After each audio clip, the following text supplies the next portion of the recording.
the world dependence on oil as long as possible is important.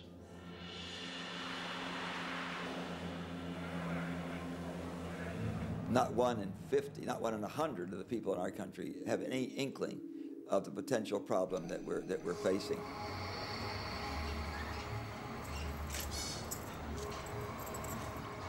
Increased unemployment, poverty, bankruptcy, starvation.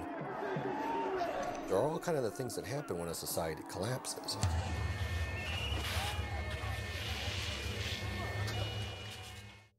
So we enter an entirely new world of quite unbelievable dimensions, and yet it's only a few years away.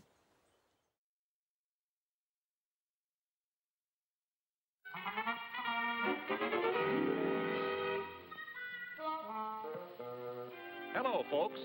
I'm a carbon atom, and since I'm an essential part of each of the hydrocarbons in crude oil, I'm here to give you the inside dope on gasoline.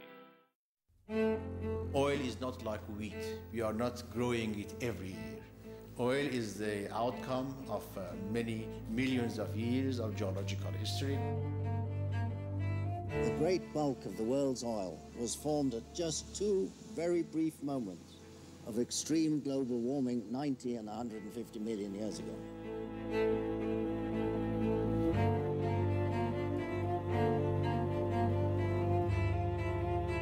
Animals and plants that died in the ocean were compressed by more deposits of sand. And over the years, these deposits squished and compacted more and more. And then over time, they were cooked, which was what we call the kitchen. And when the organic material was buried to a depth of about 2,000 meters, chemical reactions converted it into oil.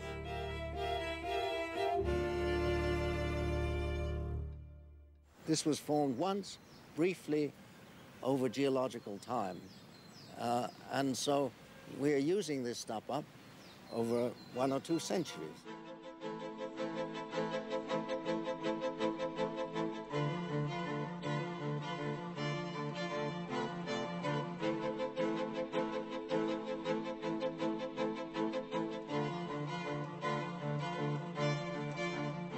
One barrel of oil, the refined product of which 42 gallons of gasoline you can buy for a little over $100, will produce as much energy, as much work as you will get from 12 people working all year for you.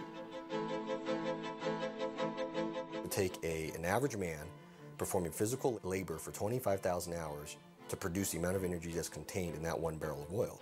That barrel of oil, if it's pulled out of the ground in Iraq, can be pulled out of the ground for $1.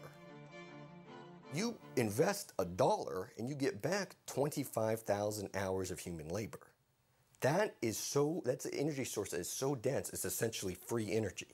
It's all non-renewable, it's all extremely capital intensive, and it's probably the most invaluable natural resource we've ever discovered. Oil is our God.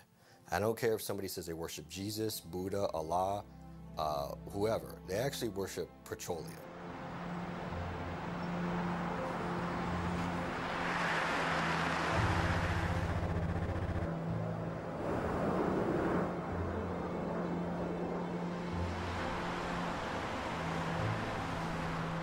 %70 of the barrel of oil is refined into transportation fuels, which include motor gasoline, diesel fuel, jet fuel, railroad fuel, and maritime fuel. 98% of all transportation energy comes from oil.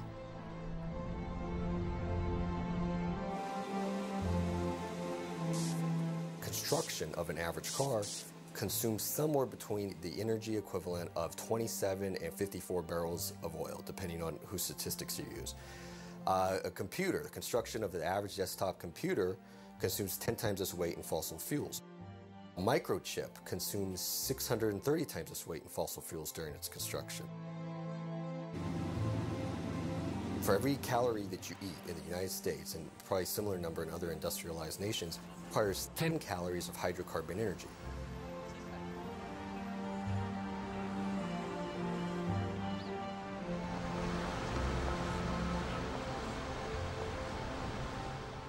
There are 6.4 billion people, I think, living on the planet now.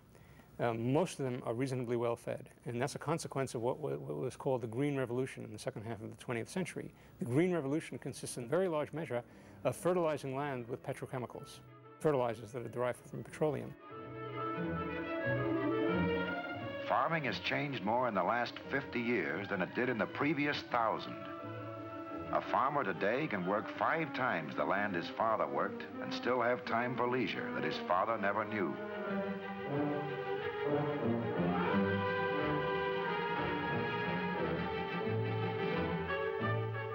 The petroleum that runs these modern hired hands has not confined progress in farming to the fields. Life is easier for the farm wife, too. What it comes down to is that the oil industry has to please Mrs. Martin and millions just like her. Already today, she's used some 87 petroleum products, including the plastic bacon wrapper and the wax of the milk carton. She'll top 100 before the day is over. The liquids that come out of oil as it's processed and refined create the building block for all of our petrochemical, chemical, plastics, pharmaceutical, these, zillions of things. Fires, insecticides, cosmetics, weed killers, a whole galaxy of things to make a better life on Earth. And it isn't just oil companies that try to outdo each other, competing for the customer's dollar. The same story is true of almost every successful business enterprise on the whole planet.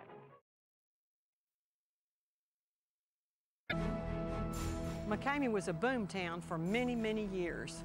Their attitude was that this was going to last from now on. I know that those people then could not foresee you were ever going to pump all the oil out of the ground in this part of Texas. And they couldn't picture ever running out of oil because it was everywhere and got on everything.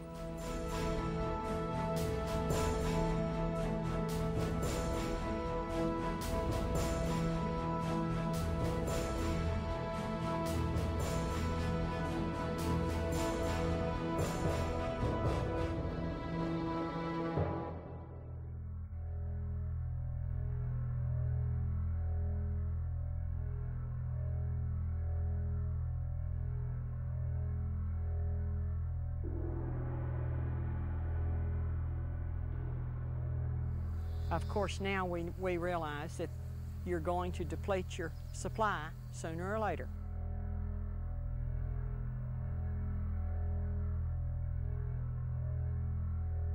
They're not making a lot of dinosaurs anymore.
Oil is a magnet for war. Oil starts wars.